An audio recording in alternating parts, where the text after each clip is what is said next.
Terima kasih. Kesempatan pertama kepada kami calon 04.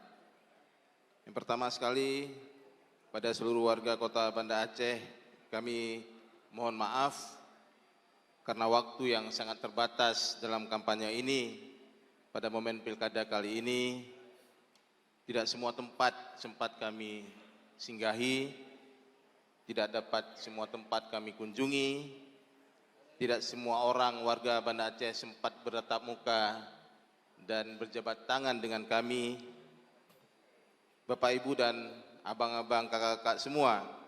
Namun dalam hati kami senantiasa teriring doa dan harapan agar Allah Subhanahu wa Ta'ala, Tuhan yang Maha Kuasa, mengokohkan ikatan hati di antara kita dan semangat perubahan yang kami perjuangkan juga menjadi perjuangan warga Kota Banda Aceh semua menuju Banda Aceh perubahan.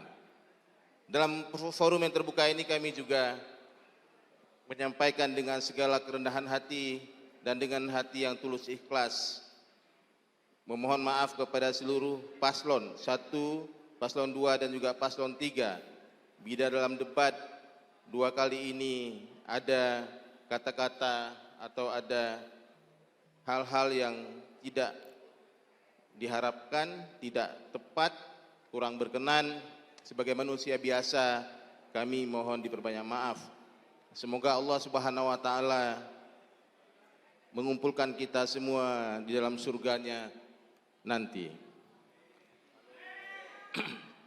Kami akan ada pantun, rapi sarung karena dilipat, dibeli selembar hadiah pernikahan. Mari kita pilih nomor 4 Baik, untuk Banda Aceh selesai. perubahan. Terima kasih. Assalamualaikum warahmatullahi Baik, terima kasih, Pak. wabarakatuh. Terima kasih Bapak. Jelajahi cara baru mendapatkan informasi. Download Metro TV Extend sekarang.